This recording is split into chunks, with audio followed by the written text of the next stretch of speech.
خپل سټوډنټانو ته وکړي. او زموږ د نظام تعلیم مقصد څه شی دی؟ چې ماشوم کې یو شعور پیدا شي، یو سوچ پیدا شي، مثبت سوچ. په هغې د وجې نه معاشرې لپاره یو صحیح فرد ثابت شي. در بستر نه بلکې یو معاشرې لپاره صحیح فرد ثابت شي. دا زموږ د تعلیم دلته مقصد دی.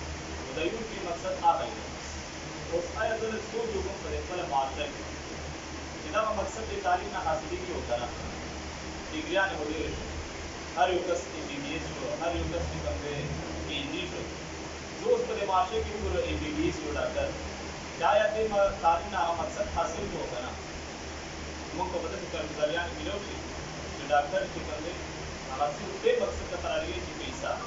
تعلیم مقصد صرف مال و دولت کمانا، دا د هغوی مقصد دی. او د غریبانو نه چې کوم دی وینه څښل، دا د هغوی یو مقصد دی. که چېرته داسې یو ډاکټر وي داسې تعلیم حاصل کړي چې هغه مثبت کردار ادا کړي، نو الحمدلله هغه دنیا لحاظ سره هم کامیاب دی. در دوی کې انسانیت کې خدمت دا موږ وایو چې دوی کې انسانیت کې خدمت هغه دغه دی د پیسې دی او د معاشرې یو خدمت دی. خو که نه دې نه هټ کړ دغه نظام چې کوم د یورپ والا دی او دا زموږ په معاشره کې راځي د تعلیم هغه مقصد ټول شي. نو ډېر ډګریانې ډېر ماشومان چې غټ شي د مور پلار ادب او احترام کوي. ډېر ماشومان چې بیا غټ شي دا د معاشرې لپاره ګرځېسر کوي. نو دې دپاره علما کرامو اوس دغه ترتیب جوړ کړی دی ته ماشوم ته یو ډګري حاصلې بلکل حاصله کړه، لیکن هغې سره سره یو دا هم وکړه چې کم از کم په 24 ګنټې کې نیمه ګنټې د دین له ورکړه چې د دین هم خبر شي، قرآن هم خبر شي، چې سبا لږ ډګري وسره چې بیا ستا ادب او احترام کوي.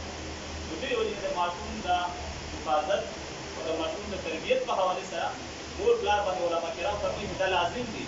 کوم سکول کې ته خپل ماشوم داخلې ته لږ تپوس وکړه چېرې دې سکول کې د ماشوم ته څه بدلې کېږي. نو دې ایک دین کې موږ لږ معلومات وکړو. داسې سکولونه موږ سره شته چې هغې کې ډانس بدلې کېږي، هغې کې میوزیک باقاعده یو کلاس وي. په دې نږدې زموږ په دې ایریا کې داسې کلاسونه داسې سکولونه دي. نو دې سکولونو کې ماشوم داخلول دا د ماشوم معاشره د ماشوم زندګي تباه کول دي او خپل زندګي تباه کول دي. چې ته ماشوم ته داسې سکول ته حواله کړې دا د اخلاقیات تباه شي. نو دې وجې د ماشوم د تربیت په حوالې سره مور پلار یو ذمهداري دا هم ده چې هغه صحیح سکول کې هغه داخل کړي، صحیح کالج کې داخل کړي او دیني تربیت هم هغې لحاظ سره. ډېره بس